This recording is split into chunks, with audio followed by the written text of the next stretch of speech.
Good morning and peace be upon you this beautiful day, wherever you're tuning in from. My name is Qasim Rashid, and this is the Qasim Rashid Show here on Sirius XM Urban View Channel 126, the most awesome show in the multiverse. If you're listening on Substack, make sure you hit that subscribe button so we can continue to create this content. Thank you all for tuning in.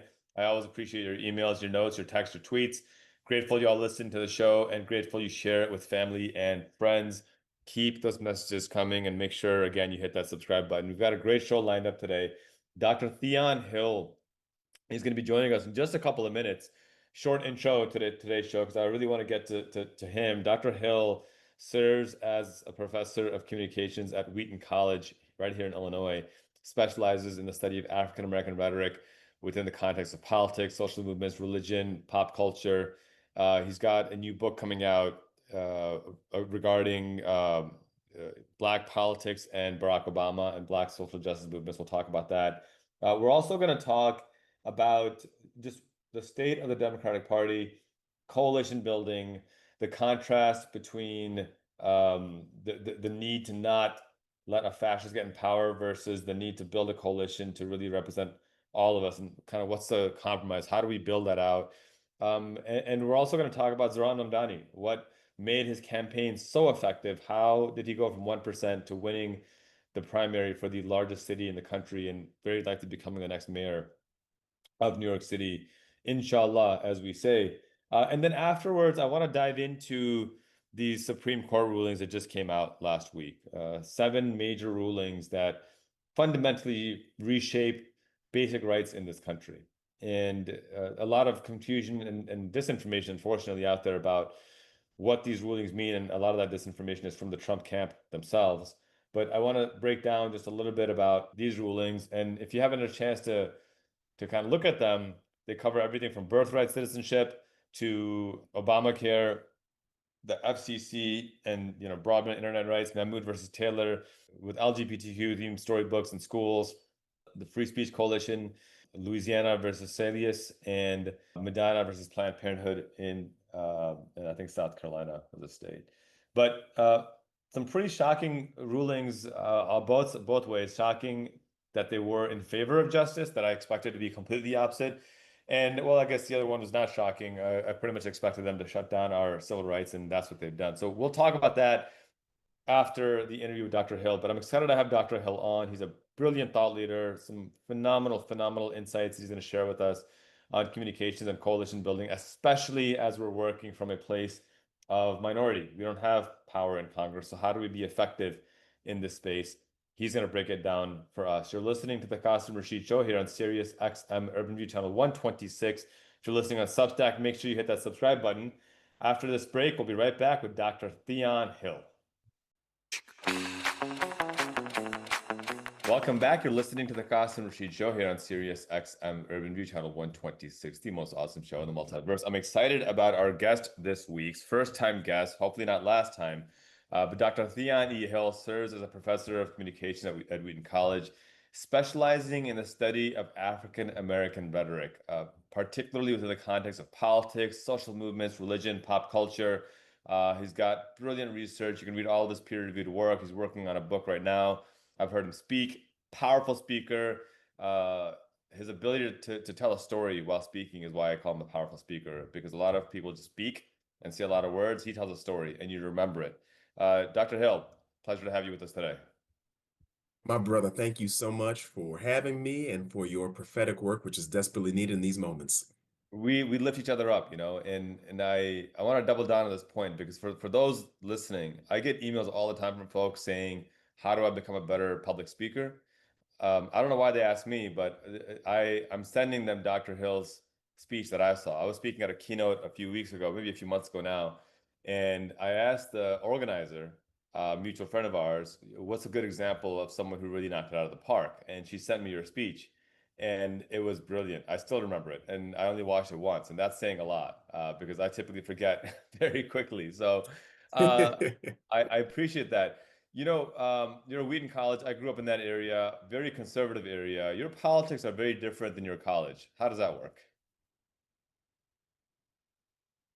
So I think one of the things that I appreciate about my particular role at the college is that I do have the freedom to have the politics that I hold, even though it might differ from our constituency. Some don't like it. Some might challenge it at times. At times, they've tried to do things that affect my employment or the employment of some of my colleagues. But thus far, the college has been quick to support us and make us know that we're loved and treasured members of the community, although our views might differ from some of the friends, constituencies, or other colleagues that we serve alongside here. And I think that's what I love about this, right? Especially at a time right now where a lot of universities are afraid or hesitant to kind of have these conversations that we need to have. It's good to see that you're in a world where you can talk about this. And so let's talk about this. Let's talk about your work. You've written on some of the most prominent Black public figures in our nation's history, modern history at least for sure, but I would say overall history as well, including Vice President Kamala Harris, Supreme Court Justice Ketanji Brown Jackson, obviously President Obama. What's your Sure. superhero origin story? What kind of drove you to say, hey, we need to address this aspect of their comms, of their existence in a more detailed manner? Yeah, so here's the question that really drives my research, and you're going to find me really animated about this because I love it. So you got African Americans, Black people in the US. We generally constitute 12 to 15% of the population. We are not the only minority group in the US, but one of the questions that faces minority groups throughout US history is what does it look like to gain, to exert, or to wield political influence from a position of marginality? So if we're only a few number of people, how do we actually change the system? This is the question that's plaguing the abolitionists in the 1800s. It's the question that's plaguing the civil rights movement. It's a question that people are using to invest their hopes in a Barack Obama in 2008. And so, under what conditions do groups who live on the margins exert influence on the dominant status quo capable of changing the system? That's the question that underscores all of my research. And I believe that communication is one of the key ways that we get at that question. That's powerful. I mean, because you're right. Every marginalized group, every underrepresented group, whether it's Black people, whether it's Asians, whether it's Latinos, historically speaking, we've always been underrepresented, and, That's and, right. and not just in population, but in actual places of power, places of influence as well. So, what is a secret? What is a trick? Because we could use that right now, more than ever. How do we exert power from a position of being in the marginalized portion of society? So, one of the things that I think in terms of exerting power is understanding how to build coalitions effectively to enhance one's power. And the question has always been, how do we build coalitions that don't silence our voice? Because I think this is one of the things that we've seen with many Black folks. They've been trapped in the Democratic Party. And I say this as a committed progressive. I'm not suggesting run over to the GOP, but the question is, if we side with the Democrats, if we go with the Working Families Party, how do we make sure that the issues that we still care about are still brought to the forefront? Because all that the Democratic Party has been trying to do for recent years is tell marginalized communities, oh, we're better than Donald Trump. Oh, we're better than Mitt Romney. Oh, we're better than George Bush. But that doesn't mean that you're actually doing things about mass incarceration, about the prison industrial complex, about military spending, about poverty in communities. It doesn't mean that you're actually being responsive to our needs. And just having a Black president, having a Black vice president, having minorities in prominent cabinet posts, that might be representation, but representation still doesn't mean that it's responsive. So the question is, how do you and I, Qasim, come together to build a coalition that says, hey, we're coming, we're bringing our identities, we're bringing our concerns. We're not going to say, hey, we're going to ignore your concerns, but we're actually going to build a coalition that says we want to amplify all of our voices, not just Yeah. increase the political strength of one group of people. And I think we have to look at examples from the late 60s. There's some exciting examples in the 90s of people saying, we want to build a coalition, but it's not going to be a coalition that just privileges one voice over others. Yeah, a Yeah. broad-based coalition. No, that makes beautiful sense to me. If you're just tuning in, we're speaking with Dr. Theon Hill, Professor of Communication at Wheaton College, specializing in the study of African American rhetoric. And we're talking about how, from a position of minority, of marginalization, you build coalitions to be effective in the messaging, in the things that you need to get accomplished. I mean, you touched on it, but just to add to it, because it's such an important point, representation is not a destination, right? That's It's a right. start of a That's right. process. for something broader. And there's a reason why right now the Democratic Party's got a 20-some% approval rating, worse than the GOP, worse than Donald It's Trump. hard And to have right now. which is, I mean, it's like wow, like that. It takes a lot of focus. It's like it's like setting a go-kart on fire. Like what you do? It's a go-kart. It goes 10 miles an hour. Like how did you mess that up? And That's right. you're exactly right that there's so much emphasis placed on, hey, we're not Republicans. Well, it's like okay, but can we just get above that bar? Because when you talk That's right. about Trump being a fascist because he wants to increase ICE. Well, Joe Biden was president for years and he increased ICE funding. You want to talk about Yes, how Trump is lying about war and he's going to increase the military budget? Well, Biden increased the military budget every year he was president as well. And the point is that there needs to be an actual opposition party, a different narrative rather than just Republican light. And I think that's where a lot of folks are that's right. struggling right now. I'm going to ask a very spicy question, but one question that always Hey, comes up is in the 2024 election, and I voted for Harris and I campaigned for Harris. I also was extremely critical of some of her foreign policy decisions, including building the most lethal military in the world and refusing to break from Biden on Palestine. And we know that that hurt in the election. yes, I'm hearing the rightful criticism from Black women that 92% of Black women showed up, 88% of Black men showed up. The rest of marginalized communities didn't show up the way they were supposed to show up. And had they shown up, we would have President Harris right now. The counter argument to that that I want to lay out there and I want to have you respond to is, well, yes, President Harris may have been better, would have been better, is better than Trump. However, when we talk about these critical issues like Gaza, critical issues like the poverty rate, which increased 60% under Biden Harris, like the fact that we still don't have a living wage, we haven't codified Roe, we don't have universal health care, we haven't expanded the Supreme Court, we didn't end Citizens United, we didn't prosecute Trump. The question is, all these things you promised, you didn't deliver on any of them. So, how do you build a coalition when you're not meeting the needs, when the people running for office aren't meeting the needs of the coalition? So these are kind of the two competing sides. Because I can completely agree with Black women that, yeah, Trump's a fascist and Harris would have been better. And I see the struggle of those who are like, hey, my family's being bombed and killed, and you want to talk about building the most lethal military in the world. That's not a selling point. How do we build a coalition when you have two, in my view, well-meaning people, but with very different views of what that coalition should look like? yeah. So to your point, and you raise a very valid point about the two schools of thought. For me, this goes back to the fascination with Barack Obama's presidency. And the one thing I want to say why it's hard to build a coalition is this phrase, better is not enough.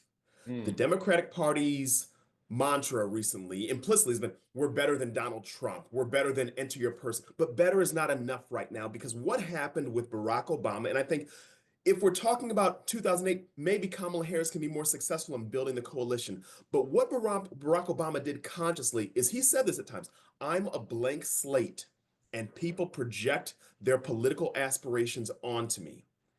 And that allows everyone, if you're from West Virginia, if you're from the west side of Chicago, you can see Barack Obama as the one who's going to deliver what you want, the idea Hmm. of change that we can believe in. Cool.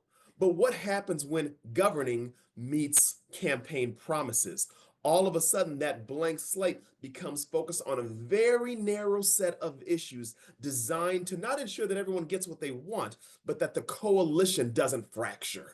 So we can't do this because this group is going to be concern. We can't do this. We can't talk about Gaza because we might lose these brothers and sisters. We can't do Hmm. this because we might lose this constituency. And all of a sudden, people are looking around and saying, I've given money, grassroots funding campaign. I've given my votes. I've pounded the pavement to knock doors, but this coalition is not giving anything to me. So I'm investing in it, but it's not investing back in me. So if we're going to build a sustainable political coalition in this moment, there actually needs to be tangible plans to make sure that we are serving the various constituencies that we claim to be. That means Democratic Party, you can't be so just in love with the fact that, Adam Kinzinger or Liz Cheney, like we got Republicans. Yes, you might get Republicans and lose progressives. Yeah. And And polling you're showed doing that, by these the way. things and Yeah. you said was that? I was going to finish your thought, but the polling showed that by campaigning with Cheney, they lost more people than they gained as well. That's exactly right. And this is the same story of 2016. You're so scared of whether or not you can build a coalition with Bernie Sanders politics that you never actually have the courage saying, these are the concerns, these are the issues that people are concerned about or that people are talking about. We need to raise them and we need to champion them and just let the chips fall where they may. Build a coalition around these issues that we can actually deliver on. And I think there's been a lack of courage to actually champion issues that face working class people, that face racialized minorities, that face families. And because of that, you're simply moderating between trying to please progressives sometimes and Wall Street banks on the other. And those are not good bedfellows. Yeah, they are not. And that's kind of the fundamental problem that so many of the Democrats that we're seeing, they're talking about fighting, the Trumpism and fighting this corruption are funded by United Health and funded by Exxon and funded by APAC and funded by these dark money interests. And people aren't stupid. They see the That's right. fundamental hypocrisy there. And we're seeing some of that hypocrisy showing up with the response, the bipartisan, deeply bigoted, Islamophobic, and racist response to Zohran Mamdani winning the Democratic Yes. primary for mayor of New York City. I mean, you know, Theon, you and I are about the same age. We're definitely old Hmm. enough to remember, last summer when it was vote blue no matter who, and That's right. everyone was beat over the head with it, like, no, no, vote blue no matter who. That doesn't matter who if it's a D next to their name, the straight ticket vote. And now you've got a Democrat who wins the primary, and it's like, I'm sorry, vote blue. What? I'm sorry, I've never heard that phrase before. Where did this come from? This is complete. No, no, no. We need to, and it's all these excuses, and the excuses notwithstanding, you've got Senator Gillibrand, a woman who, by Yes. the way, called on Steve King to resign some years ago, Congressman Steve King, because of his That's racist, right. anti-black, anti-brown comments. You got her going on air on the Brian Lehrer show, calling Mamdani a global jihadi, calling him a terrorist, the most disgusting racist things that you can imagine. That's exactly right. And now her comms person is like, oh, well, he misspoke. I mean, give me a break. Break down from your comms world expertise. What is happening right now? What's going on with this? So what we're seeing is that these people are not committed to anti-racist, anti-xenophobic agendas as much as they claim to. They're committed to them when there's something to gain politically out of them. When I've Mhm. watched the campaign of Mamdani, one of the things that really resonates from my research is this is like when Harold Washington runs for mayor and wins the Democratic primary in Chicago.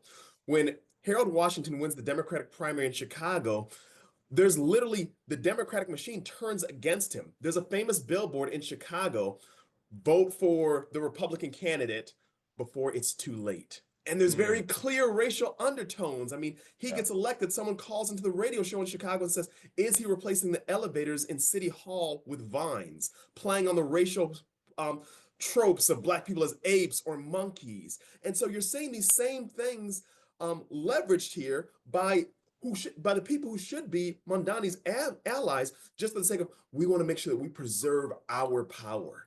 Maybe you never actually intended to share that power, to include us in that power, or to leverage that power for the sake of the communities who you claim to be allies for. And I think it's hard to come to another conclusion when you see the discourses surrounding the New York's mayor's race right now. It's like, how did y'all so quickly pivot from Black Lives Matter to this or that to leveraging these racist Islamophobic tropes against someone who won a fair election, a fair primary to be the candidate for mayor in New York? Yeah, and I think that's where the Democratic Party needs just to have a reckoning, have an honest reckoning with what's happening and what they're enabling. I was watching an interview of Hakeem Jeffries with John Carl, I think, on MSNBC, Yes, and the the first three statements that John Carl attributes to Mamdani are demonstrably false, just demonstrably false. And then Hakeem Jeffries, rather than saying, "Hey, those are false," just kind of buys into it and runs with it. And I think that's where you lose a lot of trust. And I don't think it's just Muslim voters you're losing trust with. I think you're losing trust with Black voters. You're losing trust with progressive that's voters. exactly right.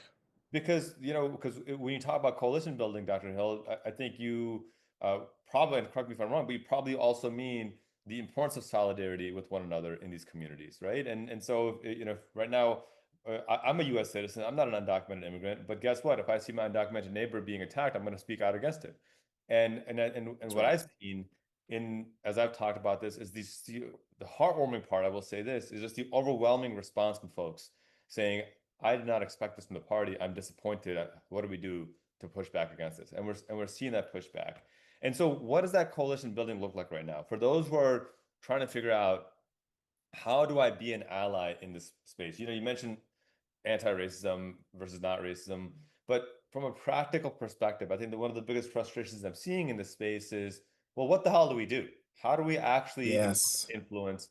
And then we're going to talk about this monstrosity of a bill in a moment, but how do I exert influence in a way where I can be supportive of not just Zohran Mamdani, who's this dynamic Yeah. candidate who, by the way, doubled youth turnout. Never happened before. Yes. But how do I get the party leadership to recognize that we can't afford to screw around anymore? Fascism is knocking down the front door, and you're sitting here helping it along with these BS lies that have no rhyme or reason to it. I love that question. There's three things I would point out.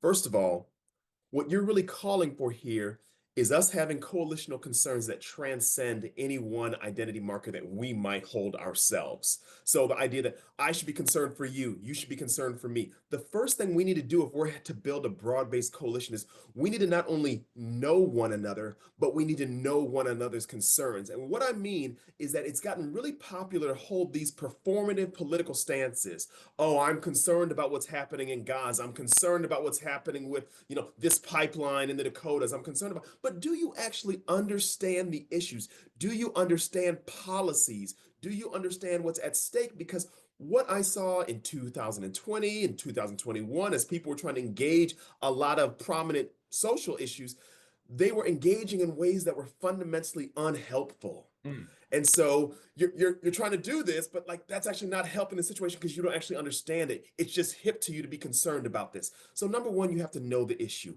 Number two, once you know the issue, know where you can use your sphere of influence to organize on behalf of the issue. Maybe you're a person of financial means. Maybe you're a person with bandwidth to go out and try to engage in the act of persuading neighbors. Maybe you're able to help organize or leverage your network to bring attention to the issue. Where is your space to contribute to the organizing apparatus that's going to be necessary to persuade people to be part of this coalition? So start with knowing the issue. How can you use your sphere of influence to draw attention to the issue? And number three, and this is vitally important, as we're engaging these pressing concerns, you have to understand that it's going to take patience, constant innovation, and constant evolution because we're dealing with late stage capitalism right now. It is fighting furiously to maintain itself. That means what worked yesterday may not be what works today. It's not that we don't need another Martin Luther King Jr. right now. We need a grassroots movement made of everyday people who live in local neighborhoods who are committed to knowing issues, to leveraging their networks, and to constantly innovating as the social and political context and climate changes. That's beautifully said. That point about we don't need another Dr. King right now. If we had another Dr. King or Fred Hampton or Malcolm, they'd probably, pew pew them. So let's work on Yeah, keeping folks alive and engaged in this space. I do want to ask that's you right. another question before we shift topics. And if you're just tuning in, we are speaking with the brilliant Dr. Theon Hill, professor of communications at Wheaton College, specializing in the study of African American rhetoric in the context of politics, social movements, pop culture. I do want to ask you another question about Zohran Mamdani, and this is actually a more Yes. uplifting question. What we witnessed from him was a campaign that was grassroots, uh, polling at 1%, ended up winning the primary for the largest city in the country, one of the largest cities in the world. Ran a very positive campaign, ran a very uplifting campaign, activated 50,000 volunteers in New York City, which is also unprecedented. 33 years old, a brown Yes. immigrant from Uganda, of all places. It's completely unprecedented. It's never happened before. Who knows Yes. if this will happen again? What was it about his communication strategy that was so effective? Because I suspect a lot of what you're advising are things that he and his team adopted. What did you see was extremely well done that impressed you, and what would you like to see more Democratic candidates adopt in the future? Yeah, I love that question. And if I can just begin by answering it by saying when I saw the headline on my phone that he had won the primary, it was like the same time when I woke up in the middle of the night and saw that the Lakers had traded Luka Doncic. It's like, oh my goodness, I can't believe this happened. I was so excited. I was like, let's go. Yeah. Um, so it was a serendipitous moment to be sure. One of the things that I think he did really well, and I'll give a couple of points. The first thing that his campaign really had a rhetorical flair of authenticity. We heard him hearing things like, I actually feel like he's actually talking to us and being honest with us. He's actually engaging the issue. And so many politicians are doing forms of doublespeak. You can see this going back to Kamala Harris, where one second she's trying to say, well, we need to be concerned about Gaza. The other second, well, we need to be, moderate in how we're talking about Israel. It's like, okay, you're trying to please everyone at once. But I felt with Mandami, it's like, I hear exactly who you are.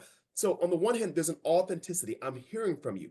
On the other hand, on like number two is like there's a courageous way in which he's communicating. He's saying things that you're not supposed to say in decorous politics, not from the sense of being combative, but oh, he's going to take that position that many of us want to hear a politician take, but no one ever thinks a politician will have the courage to take. And Mhm. so when you can communicate that courage, you can actually woo people over. I like this person doing these things. This, in many ways, I don't think he's actually taking a courageous stance. This was part of Donald Trump's initial appeal in 2016 from a rhetorical Right. standpoint. He's Yeah. saying things like, oh, you can't say that. You can't violate political correctness. There's a hunger in our political spheres for people who are going to, quote unquote, say it like it is and not just try to please a very narrow elite. So the authenticity, the courage, but you can't get away from the local nature of the grassroots organizing. Yeah.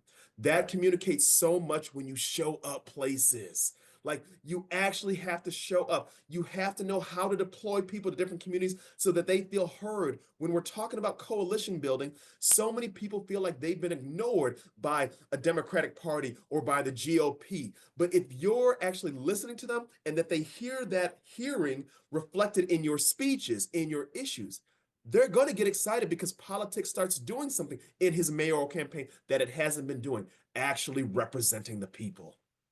Yeah, beautifully said. And I want to go back to this point you made about one of the initial appeals of Donald Trump. It was economic populism. And Yeah, and he somehow convinced people that as a billionaire, he understands the struggle of working people. And I remember one of the moments that happened. It was I mean, look, I think the guy's a fascist, but I don't think he's stupid. exactly. I think when people call him stupid, I think they're undermining, how he is very deliberate about his messaging. And that's not to say that he's not chaotic. He's absolutely chaotic, but I think that's part of the strategy. But it was when Hillary Clinton was calling him out, rightfully so, Hmm. for uh, not paying taxes or for exploiting the loopholes and getting away with it. And rather than try to defend himself, and Dave Chappelle even made a comedy skit about this. He goes, "Yeah, He I know the did. law. I exploited all of them, and I'm smart because I found a way to exploit all the laws and not pay taxes. And guess what? All these politicians telling you that I'm wrong for doing it, they do the exact same thing. The difference is I'm just being That's honest exactly about it.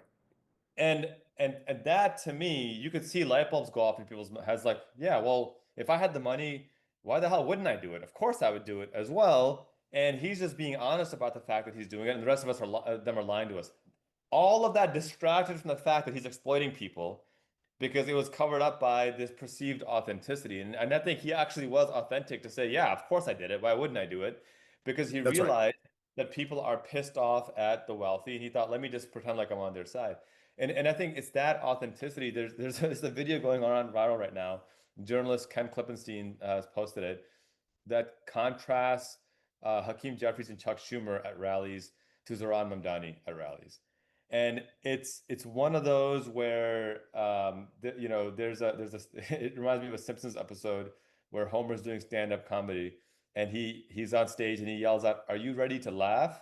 And somebody just yells back, "Shut up, you awful, awful man." And that's what it's like with Chuck Schumer on there. Are we gonna fight? And you hear one, yeah.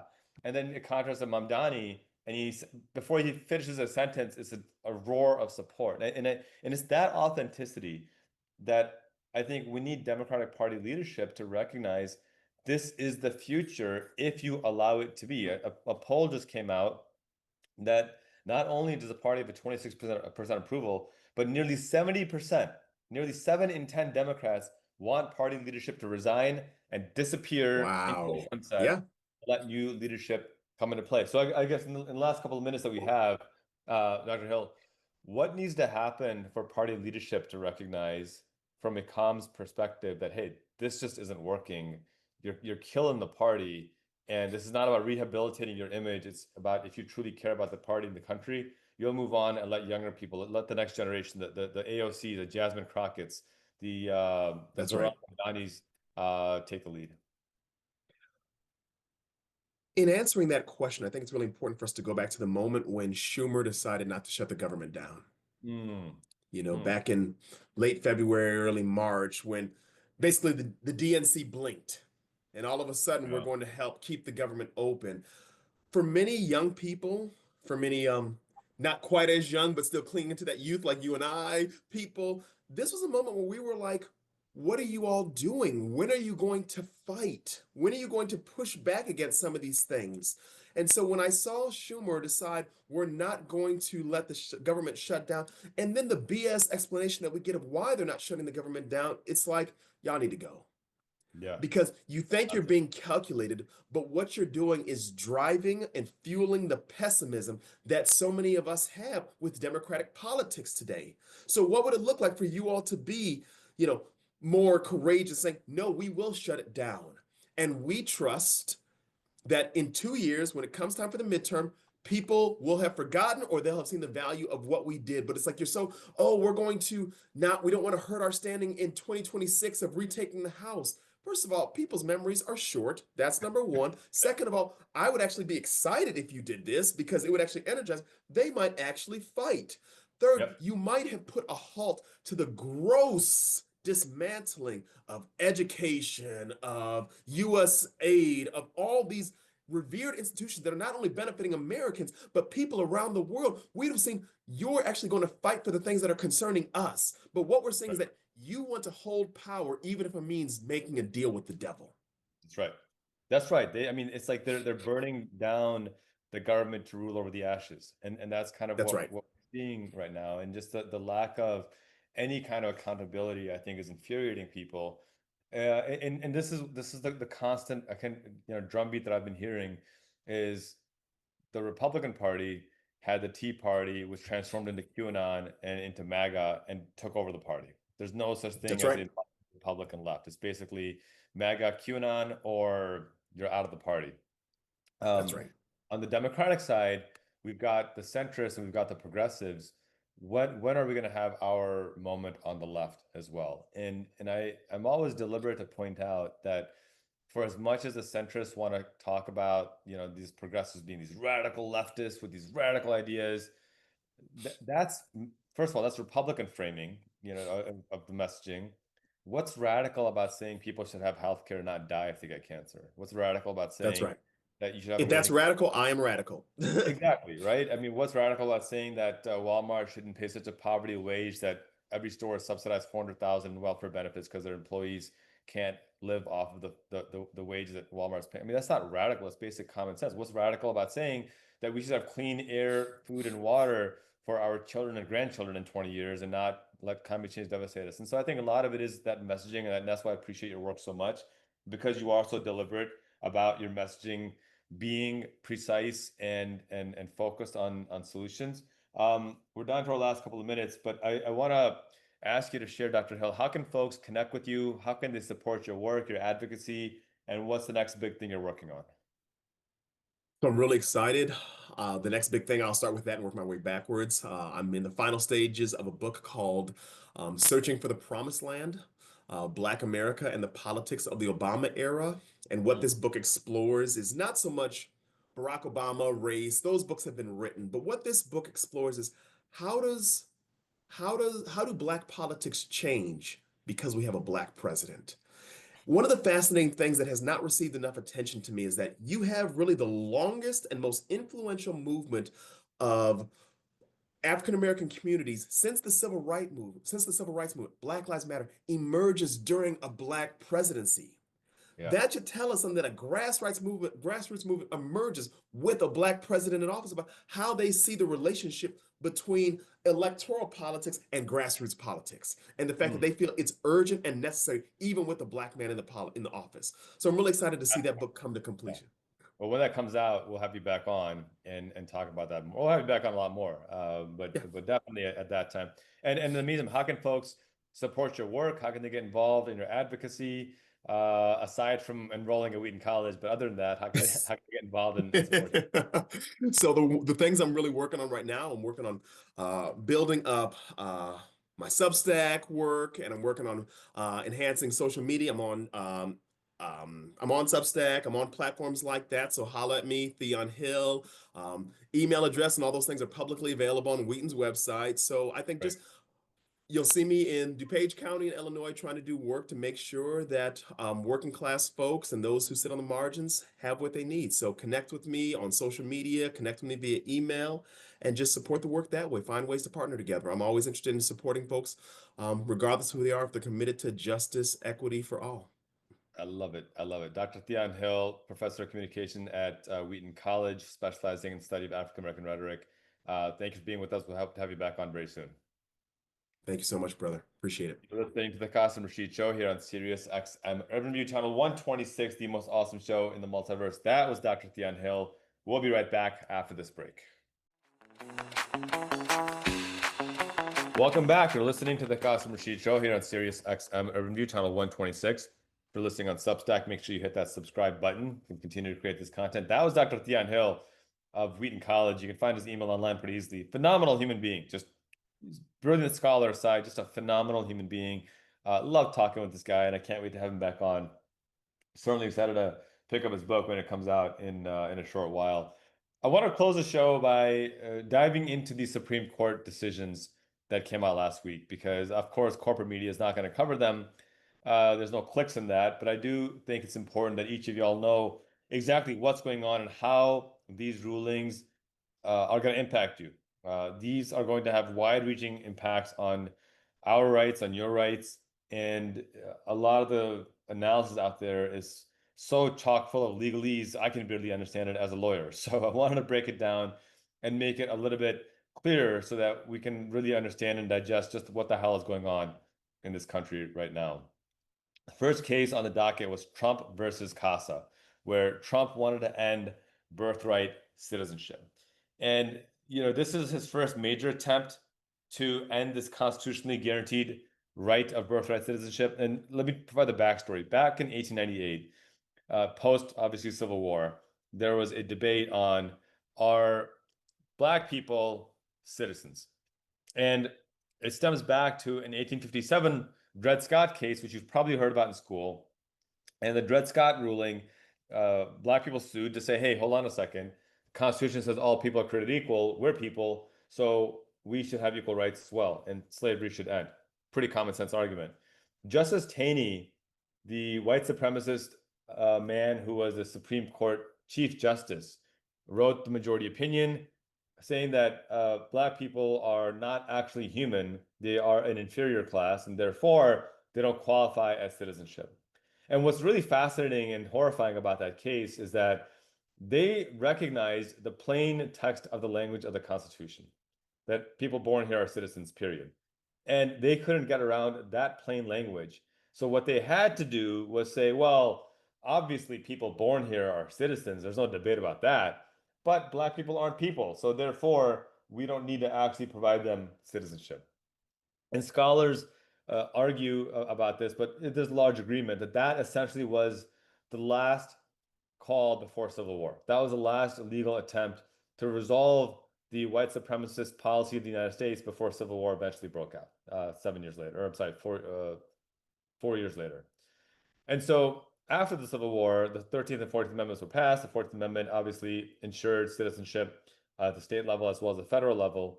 And in 1898, the Supreme Court ruled in the United States versus Wong Kim Ark that children born in the United States are citizens per the 14th Amendment. That's what the 14th Amendment means. It's not confusing. It's a pretty clear-cut case. Well, enter Donald Trump, the grandson of a Klansman.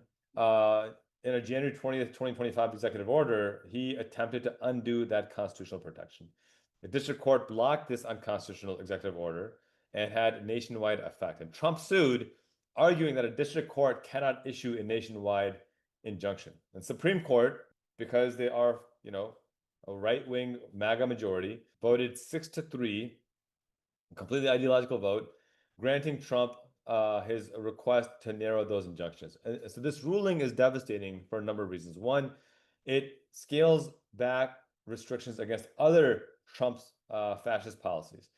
The Supreme Court held that relief can only be granted to those people who actually sued and won, and cannot be extended to anyone else, not explicitly among those who sued, unless they also join and make it a class action lawsuit. In a very snarky opinion, Amy Coney Barrett wrote that the universal injunction was conspicuously non-existent for most of our nation's history. And this reason is asinine because women and Black people weren't allowed to vote for the most of our nation's history. Women couldn't have a credit card for most of our nation's history. Asians couldn't immigrate for most of our nation's history. So should that be the standard, that all these things can't be true now either? According to MAGAs, yes, and I think they would probably be happy to to stop women from voting, or to stop Black people from voting, or stop Asians from immigrating.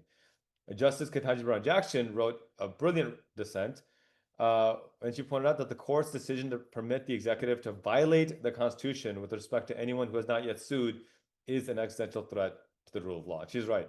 Justice Sotomayor added in her dissent that no right is safe in this new legal regime the court creates. Today, the threat is to birthright citizenship. Tomorrow, a different administration may try to seize firearms from law-abiding citizens or prevent people of certain faiths from gathering to worship.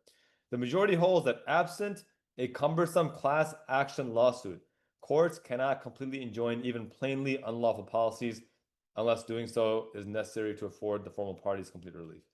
That holding renders constitutional guarantees that are meaningful in name only for individuals who are not parties to a lawsuit. And so the short version of this is that the Supreme Court said that if the president issues a executive order that has federal impact and strips away our rights, then unless every single district in the country files the exact same lawsuit, then you can't undo the executive order that's unconstitutional.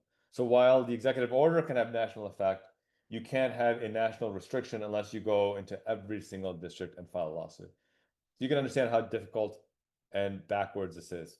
So what to expect going forward? The Trump regime has successfully limited the ability of his opponents to restrict his attacks on our rights. Look for him to more aggressively pursue an end to birthright citizenship in the next year.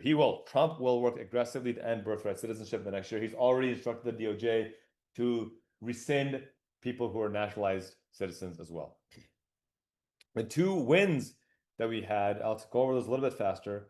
Kennedy versus Braidwood Management. The ACA allows a federal task force to mandate that insurance companies cover preventative health services at no cost to patients. Republicans are outraged at the idea that we're spending money on preventative care, wanted to gut that, and the Supreme Court said, no, you can't gut that. This is constitutional. Thank God.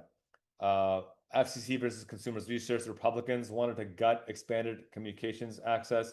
Basically, when you pay your cable bill or your internet bill, there's a small fee, like a couple of cents, that's added to that bill that goes towards building out broadband into the rural communities where there's no business reason to be there. And what this tiny fee does is it ensures that rural Americans have access to broadband internet. We need internet as a basic commodity now. It's not a luxury anymore. This is not 1995. And this FCC policy ensures that rural Americans, mostly Republicans, can get access to the internet. Republicans said, no, we don't want our people to have access to the internet. We think this should be gone, and sued. And thankfully, the Supreme Court ruled, no, you guys are stupid. You need to allow them to have the internet. And they therefore ruled in favor of protecting internet access. But again, both of these rulings would have devastated Republican constituents the most. Republican politicians don't give a damn. They don't care if they are literally killing their own people. They just want to appease their billionaire donors. And so thankfully those are ruled the right way. Mahmoud versus Taylor, another really controversial case. Do parents have a religious freedom right to excuse their children from LGBTQ plus themed storybooks? Supreme Court Rule 6.3 that, yeah, parents do have a constitutionally protected right to opt their children out of public school instruction. What happened? Here's the backstory here. The case stems from a Montgomery County, Maryland school district case of 160,000 students. In 2022, the school began the year with LGBTQ plus themed books for children, included in general instruction. Some students complained, and the school said, all right, that's fine, you can pull your kids out. And then the school reversed, saying that, nope, we can't do it, it's unworkable. At that point, a coalition of Muslim, Roman Catholic, and Ethiopian Orthodox parents sued, and the conservative majority ruled in favor of the students, saying that, yep, you can pull your kids out whenever parents say that this is a violation of their religious freedom. And the dissent held that this will create chaos for the nation's public schools, requiring schools, I'm reading the dissent, to provide advance notice and the chance for opt-out of every lesson plan that might implicate a parent's religious belief will impose an impossible administrative burden on schools. And I think they're right. I don't know how they're going to do this. But again, this is not, and I want to be clear, this wasn't the final ruling by the Supreme Court. Supreme Court just said, send it back to the district court and let the legal battle play out. So we'll see what that battle actually does in the meantime. Fifth case in the docket was a free speech case. Do state laws, I asked the question, do state laws requiring age verifications on pornographic websites violate free speech? So Texas and 24 other states have passed legislation that require people to verify their age before accessing pornographic websites. The Free Speech Coalition filed a lawsuit saying that this violates the First Amendment. Supreme Court ruled 6-3 on ideological lines. The law in Texas says that if you want to access pornographic websites, you have to show that you're 18 years old. And HB 1181 simply says that we're here to shield children from explicit content. And now what's really interesting about this is that the disagreement is not on any of that. The justice that dissented said, yeah, we agree. We need to protect children from pornographic websites. We need to protect them from explicit material. They have no right to view explicit material of children. Their argument was that HB 1181 is too burdensome on adults and it will exclude people who are adults from being able to access pornographic websites. Look, I think that if we're going to err on the side of caution, let's err on the side of caution here and restrict access for children. I also think it's fascinating that the states that consistently preach the most about morality, Republican states, also have the highest rates of pornographic viewage as well. So there's a bit of hypocrisy going on there as well. This next case, these last two cases, Louisiana versus Calais, Calais, Calais, I think is how it's pronounced. I don't know. The Supreme Court punted on a gerrymandering case. Basically, the case addressed a challenge to Louisiana's new congressional maps. Louisiana gerrymandered the crap out of their maps to only allow one black majority district and have three white majority districts. It was ordered to redraw. And so they then said, okay, yeah, you're right. We'll have two black majority districts and two white majority districts. And now people who are not black, literally, they said, we are not black and we are suing because now we're discriminated against. Because as we know, white people have been historically marginalized and excluded from the voting process throughout American history. Sarcasm. And so the Supreme Court punted on ruling on this and will rule on it in the fall. I'm not terribly confident on that. Finally, the last case, Medina versus Planned Parenthood, ruled that a person cannot sue a state, in this case, South Carolina, for the state cutting Medicaid funding to Planned Parenthood. Again, a devastating ruling that will cost lives. I've written about this at length, that banning access to reproductive health does not decrease abortion rates, it just increases maternal mortality. And that is what is being done here, unfortunately. Justice Jackson dissented, joined by Justice Sotomayor and Kagan, warning that this ruling simply dismantles basic civil rights and it will kill more innocent women and babies. This extremism will succeed in only harming more women, particularly Black and brown women and women who are low income. It's a reminder once more that Republicans don't actually care about life. They care about controlling women. And so, in these cases, Supreme Court has just delivered a wave of rulings that reshape the legal landscape, chip away at fundamental rights for hundreds of millions of Americans, from limiting birthright citizenship protections to denying legal pathways to reproductive care, to refusing to decide on voting rights, this trend is clear. The court's conservative supermajority is taking us back to Jim Crow America. That's what, again, always meant in MAGA, and we need to be honest about that. And while we saw some temporary relief, like with the ACA being protected or with the FCC being protected, the signaling, the overall signaling is clear that they will respond to the call of billionaire oligarchs, not of working people. And I expect Trump to expand on these fascist wins. Whew. Well, we got to stay active and organized. Thank you all for tuning in. Be sure to hit that follow and subscribe button if you're listening on Substack. We will continue to create a show that holds those accountable, those in power accountable, and that only happens with your support. So thank you for tuning in. We got a great show lined up for next week. Tune in, same time, same place at 10 a.m. or hit subscribe on Substack to get it as we go live every Monday. My friends, be fierce, lead with compassion and justice, and continue speaking truth to power. Till next week, peace.